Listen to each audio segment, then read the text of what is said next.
All right, my friends, welcome to this Q&A for the Oracle mentorship. I'm going to work through the questions that I've received, the questions that have been sent to me, and I'm just going to make sure that I am pinned. If you have questions of any kind, this is just a Q&A for those who are interested in doing this in the future. Those of you who are already part of the program, if you have other questions that you think other people might want to know or that you want to know, you're welcome to ask me. In the chat is easiest so that I can kind of move through each of the questions as they come. So I'm just going to start with what exactly is the Oracle program.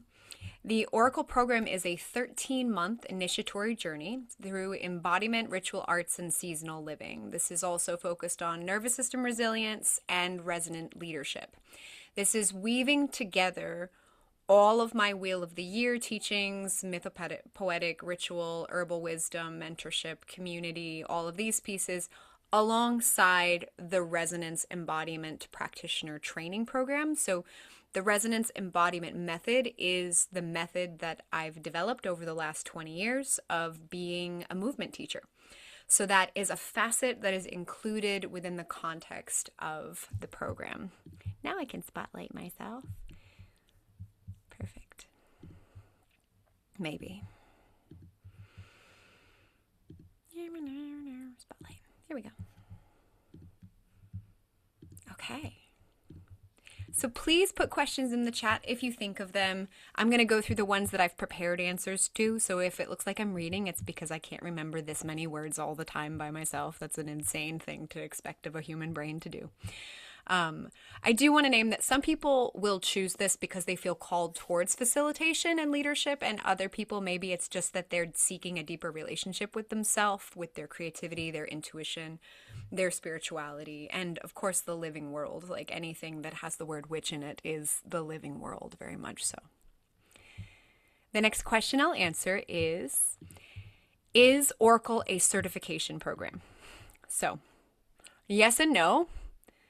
It's always yes and. It can be if that's important to you, but you could receive a tremendous amount with no interest in certification. I do have people who are here just to deepen, and a piece of paper is not as meaningful to them as the life experience and the integration. But the Resonance Somatic Practitioner training does come with a level 1 200-hour certification. And you do get a certificate of completion for the Oracle mentorship, which is basically a witchcraft apprenticeship. So there doesn't really exist certification in the witch world. It is apprenticeship. And I've apprenticed with my teacher for now 7 years. I have some people who've been in apprenticeship with me for a couple of years.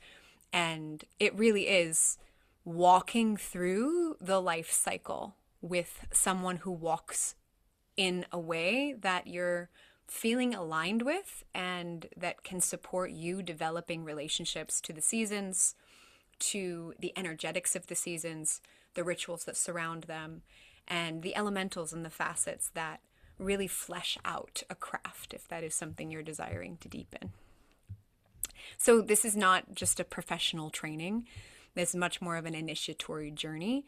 Although, you will carry a credential in somatics that I feel really great about considering the amount of experience that I have in that world and from what I know exists. That's all I'll say about that. Next question I'll answer is, do I need to want to become a practitioner or facilitator? And my answer to that is not at all. You can join just for your own growth, for your own embodiment, your own self-leadership, creativity, spiritual development, your own personal transformation. But it's available for those who are like, I want to do this, or if they're already facilitating, but they want to do so with a bit more integrity, with more anchoring, with more embodiment. So that's what my answer is to that one. What can I do with my resonance certification? So the biggest thing would be integrating this into existing practices. So yes, you can lead movement practices, you can lead retreats, you can lead private sessions, you can work with individuals or groups or corporate environments. You can do a lot with somatics because we're now recognizing that the nervous system exists collectively, which is great. We're starting to have that conversation. So even the outside of the woo world has value surrounding somatics in general. So this could be brought into existing coaching, yoga, movement practices, other healing arts modalities, other spaces for kind of more spiritual education, absolutely can be inside of it, and can be a standalone existing offering that you can build whole infrastructures for your architecture, for your business around if you decided you wanted to do that. And my big thing is I'm going to teach you all of the techniques, and I'm going to teach you how to make them yours. Because it's important to me, yes, lineage, where things come from, and I want it to feel like you. You know, I really want everything you do to feel like you. So that's really important to me. Next question I have, how much time does this require? It's up to you how hard you go. Most participants will find that a couple of hours a month would allow them to engage meaningfully in the material, but it was designed around sustainable integration rather than requiring you to like completely step away from your life. There's a lot of people in these groups that are entrepreneurs, they're parents, they're professionals, they're caregivers, they're navigating complex, very full lives. And so I don't expect a huge amount of time investment every week. I look at it more as if it matters to you, you'll do it and you'll engage to the depth that you desire. And my hope would be that you get really excited and you want to build it into your schedule and you want to make time to move through the live calls and the recordings and all the stuff that exists on the back end. So with that in mind, there's a whole library. And it's huge. And it exists in the Teachable platform, which is an online education platform where you log in and you have access to a course. And if you are in this program, you have access to the resonance modality, and you also have access to all of the Oracle curriculum, which is the witchy stuff. And it's all in there. It's like many years of compilations of ritual and education around the wheel of the year and herbalism and plants and energetics and all the nervous system pieces and all of that. So you can work through that material at your own pace, and you can decide. This is one of the things I love about self-paced education is you can decide how much is the right size bite for you on any given day. Just gonna see. No questions in the chat yet. That's okay. I have a long list, so don't worry. What happens if I fall behind or miss live calls? So if it's really important to you to carry a certification, then it's important to me that I know you got it all, right? So if you're going to hold a piece of paper that says you completed it, I want to make sure you completed it.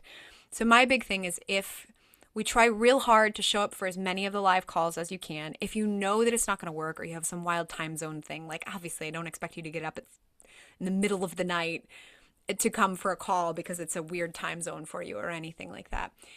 So what I typically do is there's always recordings, and if you're going to miss a session, I would love for within the next 2 days of missing that session that you would get back to me with like, I listened, I watched it, here's what I received, here's what I took from it, here's what I extracted, because it shows me that not only did you watch it, but you engaged with it and you absorbed the material. So it's just kind of confirmation that you did in fact receive it. And we just try the best that we can to minimize the amount of those sessions, because there's benefit to being, especially in the live group container calls that I'm leading, because you have the opportunity to ask questions very specific to your experience. So that's that. What happens during the live calls? So we have multiple live calls. I'm the primary teacher of the entire experience, and then I walk beside Chrissy and Steph, and they will be with me in 2027 as well. They both agreed, so they will be with me. I did include their whole bio on the page, so I'm not going to read through that, but they both have extensive education in mental health, in holistic health, Stephanie's got a huge background in herbalism and holistic health protocols. Chrissy's got tons of experience in breath work and parts work and integration of just our overall emotional well-being in terms of sound and breath and movement. So I will lead one call per month. Chrissy leads one call per month, and Stephanie leads one per season. So my sessions are primarily to introduce the actual ritual craft that is resonant to that moon season, so that you feel like you know how to work with that moon cycle. You know how to work with what is here at that time, and I will present you with those options. Sometimes we'll actually do the ritual virtually together if it's something that feels like it can be done, or I'll instruct you as to how to go and create this in your space.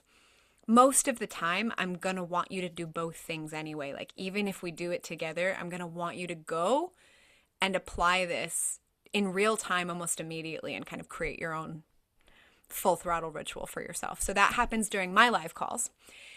Chrissy's calls will be a combination of some parts play, some vocal alchemy, some breath work, very integration focused. So making sure that as we are working with the elementals and the seasonal energetics, you're able to start to integrate some of the emotional pieces that come up as you start to acknowledge these different parts of self through the lens of your relationship to the living world. So Chrissy's role is to support that integration process for you so that you can reconcile and get the most out of our time together.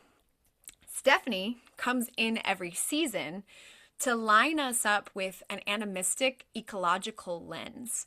So her work, being rooted in the living world, being rooted in herbalism and relationship to plants, will support us in deepening those relationships and deepening our awareness that we are part of a very big ecological family. And so she will work with the seasonal plants and energetics that make sense during that time. We might do some plant spirit journeys. I let her surprise us, but I know her orientation is towards being in relationship with the living world in an honorable way. And so she'll be bringing that into her sessions.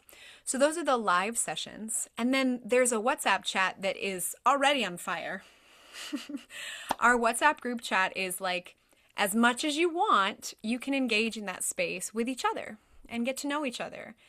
Share your reflections as you're moving through material. Share the parts that are coming up. Seeking counsel from me randomly at any moment throughout the journey can totally happen in there. And I will, if you tag me and I can see it, I'll do the best that I can to provide that ongoingly during my working hours. So there's an ongoing access to counsel. There's an ongoing access to community throughout the entire 13 months that we're together that exists. And within our seasons, you also have the option to take on a partner who will ride that season with you.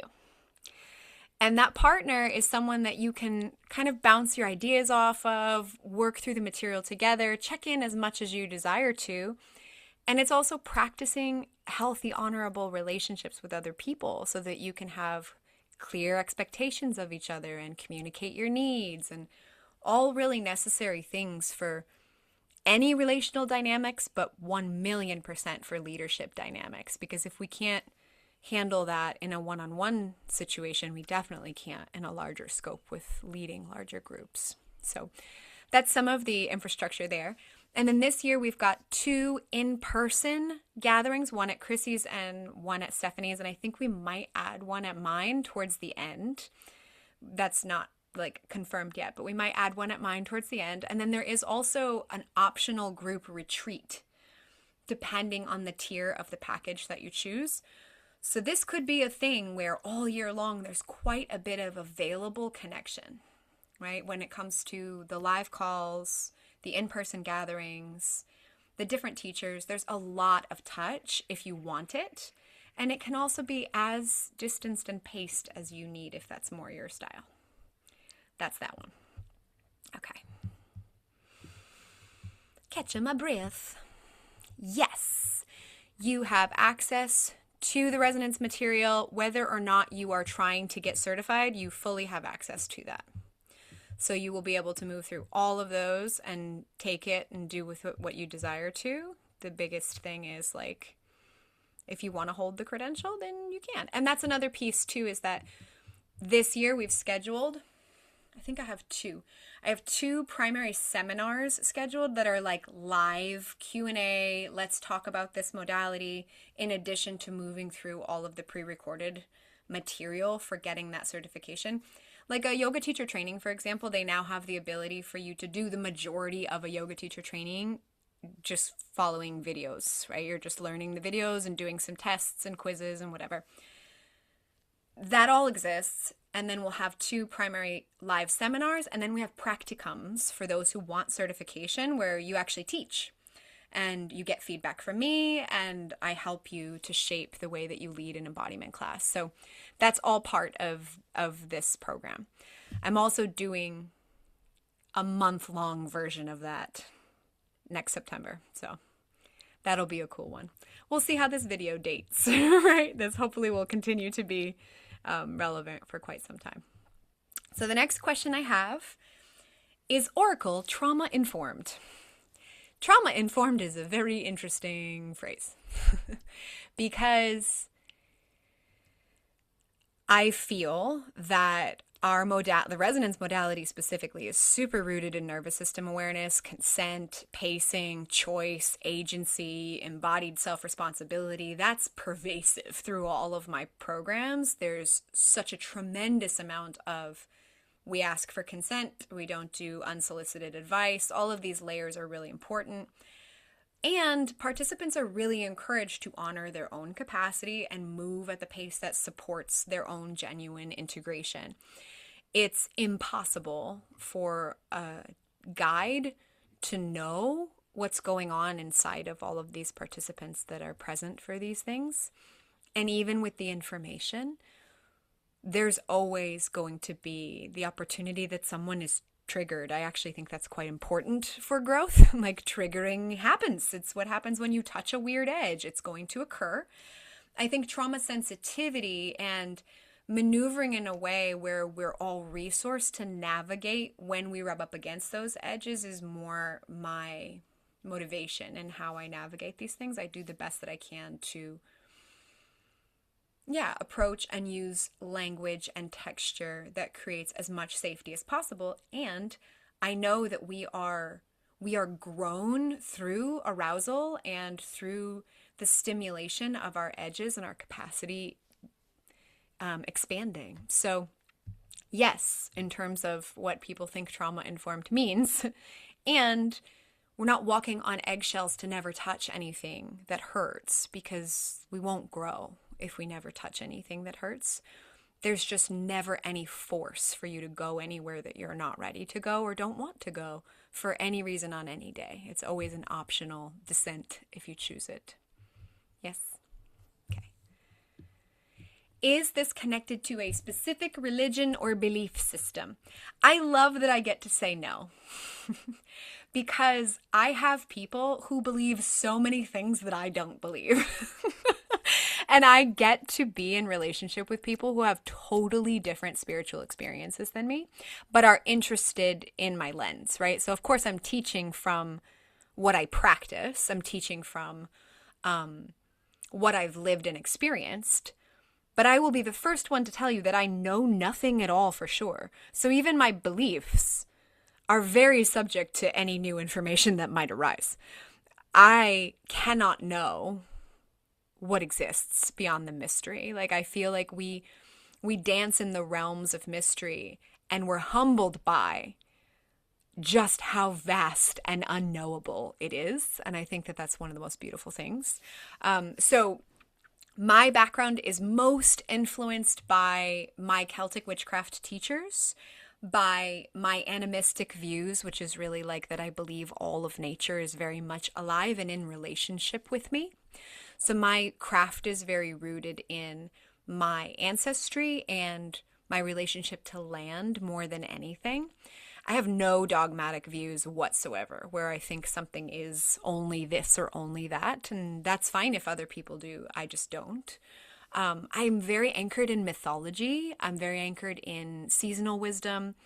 I have a very strong relationship to the body as oracle, the body as the conduit of not just the magic, but the artistry as well. So my practice is very rooted in that. In terms of like shared ethos that a person might want or need to have with me in order for it to be compatible, there's no belief system surrounding that. It's really, do you have a relationship or want a relationship to the natural world? If no, probably I'm not your teacher. I would imagine that you wouldn't gravitate towards me if you didn't have a value of embodiment and a value of relationship to the natural world. So I have participants that come from many spiritual backgrounds. You're never expected or asked to adopt any particular belief system. There's no dogma. The invitation is to deepen your relationship with whatever you know the more as, or whatever you might experience the other world as, or what we might just refer to as the mystery in terms of the inability to explain certain depths of our experience. And I will teach things like psychic development and what is mediumship, right?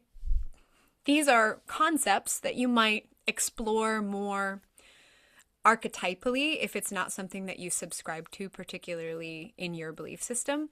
You could explore them through a mythological lens, like imagining it through a narrative lens rather than a practical lens. So those are the only things that I feel like kind of have a layer of belief around them. The other kind of piece for me is, because I believe that the living world is the living world, the elements are quite animate for me. So I have relationship to the elements in a way where it feels like a conversation is happening when I'm in relationship with fire and with water and with air. And so that, I guess, could be interpreted as a belief that I believe I'm in relationship with the elements, right? So if you're like, I hate that and I have no interest, then maybe not me. But for me, that has felt true. And again, you can still explore these things with a narrative lens, even if you don't believe that the water is speaking to you, right? Even if you have no interest in communing with your ancestors, it's a beautiful narrative lens, right? It still has a gorgeous storyline to it and can be really transformative from an inner parts work kind of lens. So there's no belief system that's necessary here.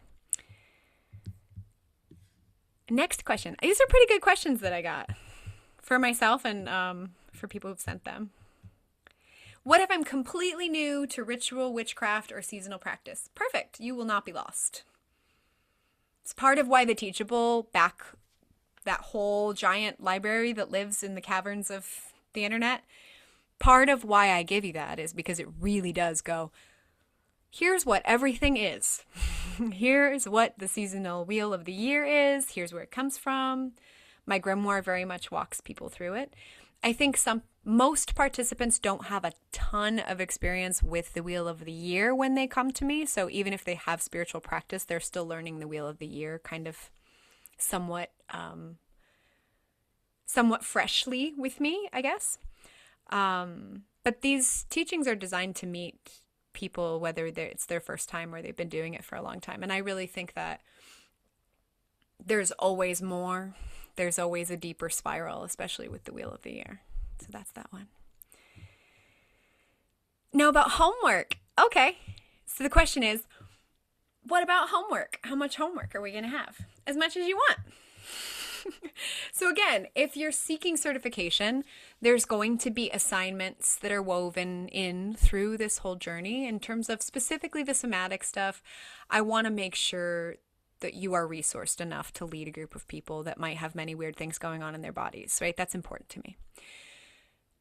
Because the mystery is the mystery and the descent into this work is so ambiguous in terms of the oracle path, there's always going to be activities that I present that you may or may not be called towards. I always encourage you to try on everything because I might give you a cool, hey, try this. And you're like, I hate this exercise. And it ends up being the most transformational thing that you do the whole time.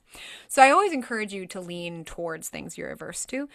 But it's not something where I'm going to be grading your papers, so to speak. I love getting insights and emails as we go through it where you're like, here's what I'm doing. Here's how this is happening. I like that more. Like checking in and letting me know, here's what I did. Here's what I've touched. Here's how it's going. Here's what feels weird to me. So I appreciate that more so than needing you to have completed something. What if I don't identify as a priestess, a witch, or a mystic? Well, you can identify as whatever you want. You can identify as a furry bunny if you want to. No one says you have to. This is how I identify. So because I'm leading it from that lens.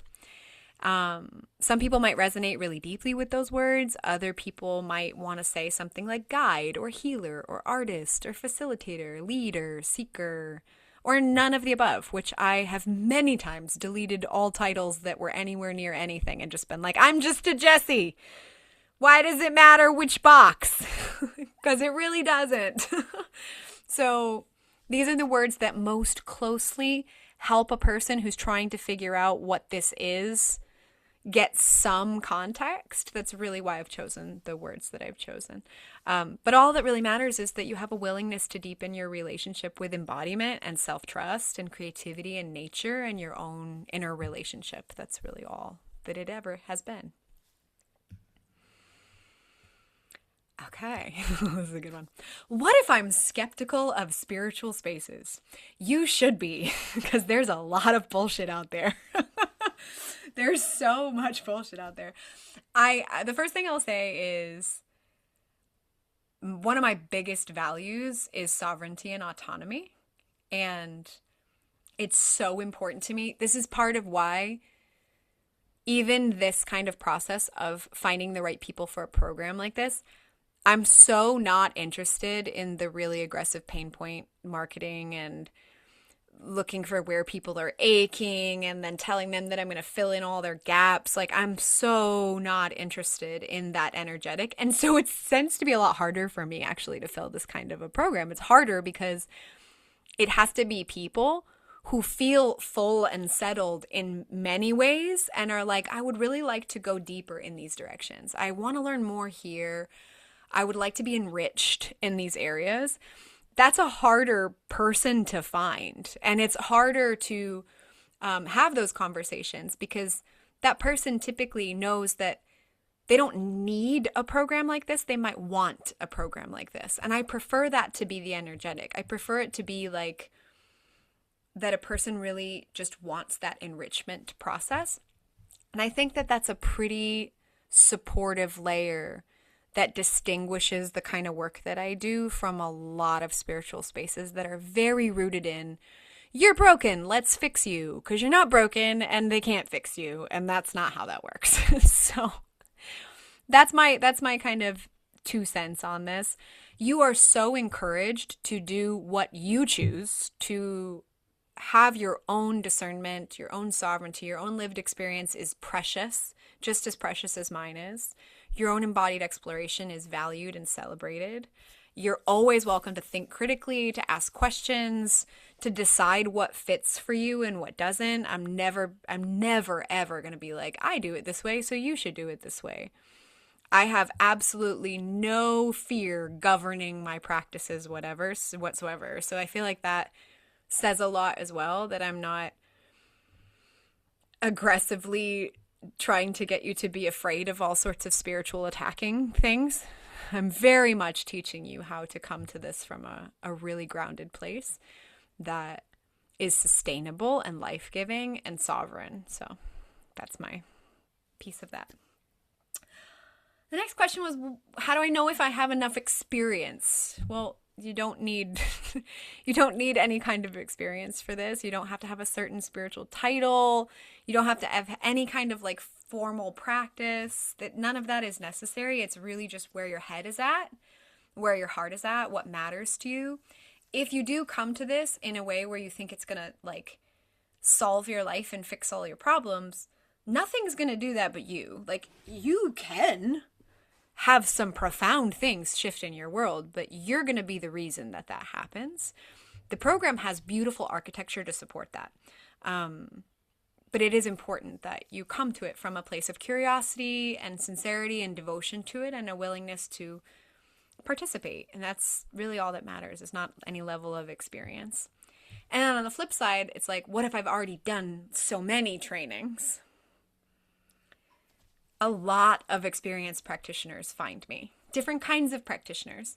A lot of times, actually, I find that people find me after they've been in some of those spiritually questionable places, and they've often been really ungrounded in the way that they were taught, and so they have an experience where they're not quite sure how to be in body and having these spiritual experiences or having these deeper mystery experiences.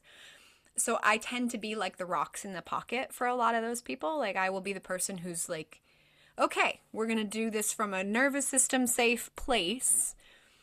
If you want to go flying around in the astral, we have to like, wait a second.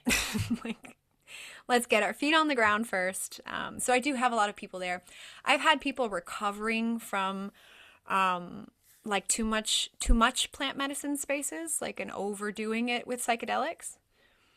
I've had that happen where it's like there's like a distortion of reality and then trying to kind of put back the pieces together.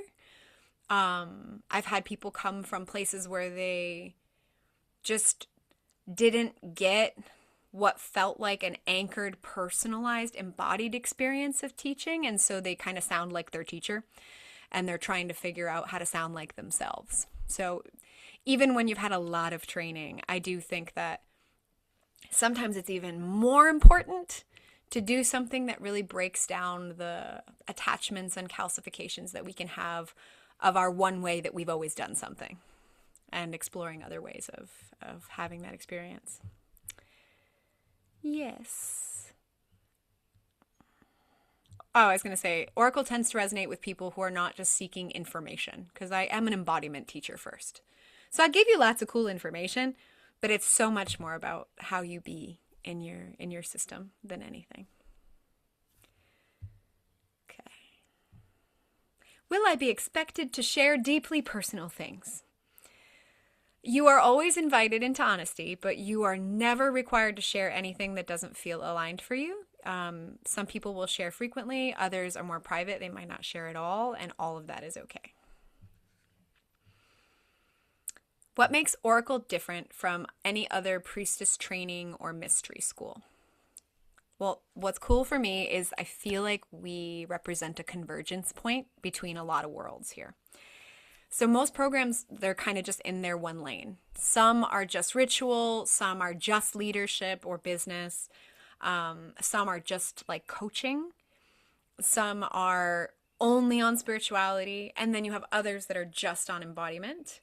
You have some that are just nervous system focused. This is very much a convergence of all of those roads, which is cool. So we have embodiment aspects and ritual arts and nervous system resilience and the seasonal living element, facilitation, leadership, creativity, and just the initiation process is a huge piece of all of it. So it's really, the intention is to become an embodiment of the practice rather than to learn information and then regurgitate it. So it's very much a lived experience. That's why it's 13 months.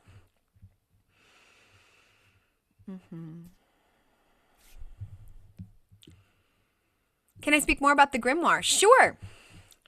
So I spent all this past year putting together a grimoire.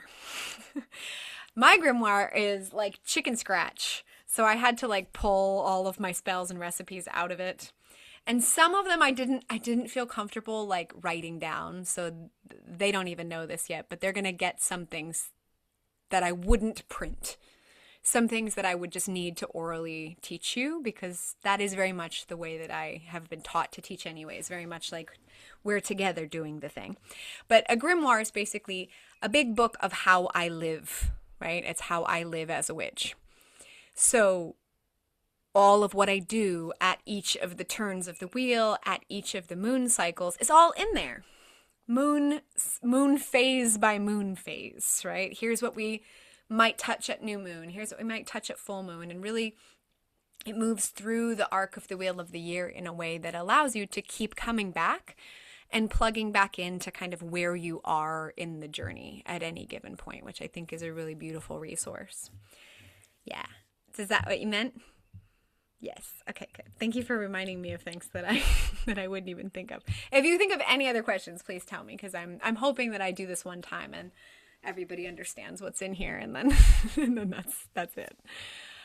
What happens after graduation? Well, there's all sorts of things that can happen.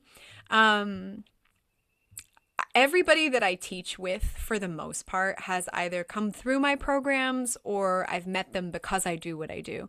So there are sometimes facilitation opportunities that come through just having built relationship, because trust is really important to me. So sometimes there's facilitation opportunities for, festivals and retreats that I might be running. You're also building a really beautiful community of people, and you're integrated inside of a really beautiful community of people. I lead a couple of retreats a year, so there's always the opportunity to kind of plug back in. And what's cool is I have a lot of people that come one thing a year just to keep plugging back into the experience of being together, plugging into nature, plugging into our bodies, and kind of remembering what matters to us, reorienting towards that. And it can be a really big boost and charge. That's what I love about retreats in general. You can always continue on with another year of the wheel if you're like, I really would like to do another year. That's an option. And there will be further advanced studies. There will be a level 2 for resonance that will come in 2028 that will have more to do with weaving mythology into everything that the embodied experience does. So we're going to touch it. We're going to touch it in level 1, and we'll move a little bit more into that. But it's just... The wild essence ecosystem in general is not a linear path. It's very much like there might be another thing that calls to you. You might really want to go to Italy, or you might really want to go to Costa Rica, or you might want to come to a day thing that I'm doing sometime. But people do. They come back because they feel connected to what we're doing, and it helps them plug in and remember what is important about being alive. So I love that about this work. Oh, why does it matter to me? I'll save that one for the end. Why does it matter for me? Can I participate from outside the US? You can participate from anywhere in the world. Okay. Why is Oracle the investment tier that it is? Because obviously this is not a $99 program, right? Well, it's because it's not a weekend workshop. It's not just pre-recorded things. It's 13 months of constant availability to get any amount of counsel that you're desiring from me, mentorship, multiple other teachers who between all of us have like 60 years of experience. You're getting a practitioner training certification. You're getting many live teaching elements. If you're coming in person for the retreat, you're getting that, and my friends know I pick really nice houses, so we're very comfortable when we're doing these things. On the seasonal, you're getting a box of like handcrafted herbal medicine magic from Stephanie. There's guest experts, there's the community component, which is invaluable in itself. All of my years of experience doing this and direct access to me and Steph and Chrissy ongoingly for a year. It's not just the year of time, but it's all the years of time that have gone into us being in a place to offer something like this. So it's designed to support like a significant growth and depth. And so it's not just like a little spark of inspiration. It's like we're diving in and we're staying down there through the process to the other side. So this is why. And it's not going to be for everybody. Those who it's right for, I very rarely even have to have that conversation. It's more like, how do we do it? What's the way? It's not like, is this worth it? Because everybody who arrives at a place like this recognizes this is incredibly valuable. And I feel like it's something that it's everything that has shifted my life into the trajectory of what it's become. So I put it all together in one place. That's basically what it is. Okay, this one. The last one I have on here is, how do I know if Oracle is right for me? I think you're just going to know. I don't think that I'm going to need to tell you. I'm definitely not going to sit here and try to convince you of anything, because that's never the role I want to be in. I want you to know for sure that it's something you want. So very much so needs to be an autonomous decision that you make, because you're deciding that you're ready. Because you have to also invest your time and energy in order to experience the depth of what it gets to be for you. I think people who choose this, they know that life gets to be lived more intentionally. I think they know that when you choose yourself in this way, you will show up for yourself more likely. And I think that having the constant touch points as you're moving through, it gets to be something that stays with you forever, which I think is a cool thing. Like, the wheel has stayed with me. It's a part of me now, which is profound. But most people have just said, I just know I need to do this. How do I sign up? That's typically how this goes. And I know that for those who haven't had like lots of in-person experiences with me, or haven't felt me, like haven't really felt my texture, it might be something where you kind of need to watch me and feel me out for a while. And I'm fine with that. Like, I want you to know that it's something that you're sure about, because this work is not for the faint of heart. It's not for somebody who's halfway. You have to be decided that you're ready for what it's going to require of you, and what it's going to reveal in you, and what it has the potential to shift and grow. Yeah. All right, last one. Any more questions? Pop them in the chat for me. Why does this matter to me? Do we tell a little Jessie story? Maybe we do, huh? Okay. So, when I was a teenager, and we were instructed to like know what we wanted to do with our lives at an age where you're like, I'm a person? What the like, I don't know. I'm a person? How do I do that? How do I person? It's like, you want to tell me, I'm supposed to tell you what I want to do. I don't know how to be who I am. Right? And really early on, I felt this incongruence in what systems wanted of me, and what I felt was going to be kind of the only way that I felt like I would have any chance at any kind of mental health. It felt like if I do what I'm being told, I'm not going to be okay. And so really early on, right outside of high school, like I touched energy work for the first time at 18, and there was a person hovering their hands over me, and I was crying, and I was like, what is going on? And from that moment, I knew there was more to the world than I had been shown. And then I just couldn't stop. I was like, I need to just keep going down this road, even though it feels like a road that's slightly less traveled, and it's a little confusing, and everybody's saying different things. But I feel like one thing that's been true for me for the entirety of my life, as I've made tons of mistakes along the way, we all have, is I've continued to come back to this compass that keeps pointing me towards what's for me. Even when the for me is a hard initiation, like on my way through all of this. I mean, I owned a yoga studio for a little while, and then financially, that did not make sense. Like, it was not possible to do what that required. And so then that was over. And then I experienced a bankruptcy, and I got married and divorced, and I had 2 pregnancy terminations. And there was a period of time when I had no money and nowhere to live, and my puppy died, and everything, like, my whole life just went like, and I was like, okay, now what? And I've risen from the ashes of so many moments when you would think you would give up. And this is, I think, why I believe that all of those doorways were initiations into me coming closer and closer to the bones of who I am. Like, underneath everything that my identity is, just like, what is the human soul? And so I do this because what I've gotten to witness in people is them coming home to themselves. No matter what they've been through, no matter how hard their lives have been, I've gotten to watch them and be there to support processes of homecoming where people reconcile the pieces and they see this glorious story that they've lived as a beautiful narrative that doesn't get to dictate anything going forward. You get to decide what the next step is.